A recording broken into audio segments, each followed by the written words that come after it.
Welcome. இன்றைக்கி நம்ம இந்த வீடியோவில் என்ன பார்க்க போகிறோம்னா தோசை ஹாட் பேன் யூஸ் பண்ணி எப்படி செய்யணும்னு பார்க்கலாம். ஸோ ஃபஸ்ட்டு குக்கரை ஹை ஃப்ளேமில் இந்த preheating simple roasting simple வர வரைக்கும் நம்ம ஹை ஃப்ளேமில் வச்சுருக்கேன். ஆல்மோஸ்ட் இது பக்கத்தில் வரப்போகுது. இப்போ நம்ம ரீச் ஆனதும் தோசை ஊற்ற ஆரம்பிச்சிடலாம். இப்போ பாருங்கள், ரோஸ்டிங் சிம்பிள் வந்துருச்சு. இப்போ நம்ம தோசை ஸ்டார்ட் பண்ணிடலாம். எம்டி பாட். நான் சும்மா கொஞ்சமாக ஆயில் க்ரீஸ் பண்ணிக்கிறேன். இதில் நம்ம இப்போ ஃப்ளேமை நான் கம்மி பண்ணியிருக்கேன். ஃபஸ்ட்டு ஹை ஹீட்டில் இருந்தது, இப்போ நம்ம சிம்மில் வச்சுட்டு ஃபஸ்ட்டு ஒரு திக்கான தோசை ஊற்றிக்கலாம். ஃபஸ்ட்டு நம்ம எடுத்தோடனே ரொம்ப ஸ்ப்ரெட் பண்ணாமல் இந்த மாதிரி திக்கான தோசை ஊற்றிட்டு மூடி வச்சிடலாம். இப்போ இந்த நீடில் ரைஸ் ஆகி 80 கிட்ட வரும்போது இந்த தோசையை ஓப்பன் பண்ணிவிட்டு டர்ன் பண்ணி போட்டுடலாம்.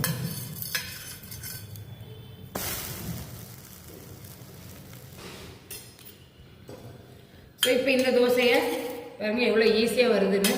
இது ஃபஸ்ட்டு தோசை மட்டும் இப்படி கொஞ்சம் திக்காக விட்டுக்கலாம். இப்போது நெக்ஸ்ட் இந்த இதை பேனை க்ளீன் பண்ணிவிட்டு நம்ம நார்மல் தோசை ஆட் பண்ணிக்கலாம்.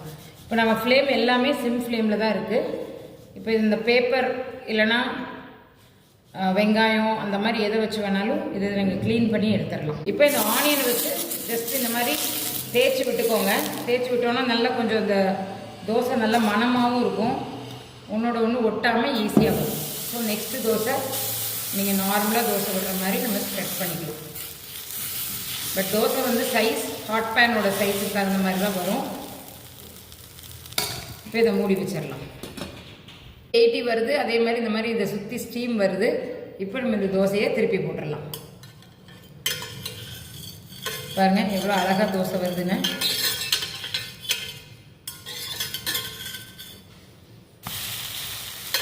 ஸோ இப்போ இந்த மாதிரி இதில் நீங்கள் ஆனியன் தோசை, பொடி தோசை, அந்த மாதிரி எந்த தோசை வேணாலும் ஆயிலே இல்லாமல் நம்ம செய்ய முடியும். நான் ஒரு ட்ராப் ஆயில் கூட நான் ஆட் பண்ணல, ஆயில் தடவுனதோடு சரி.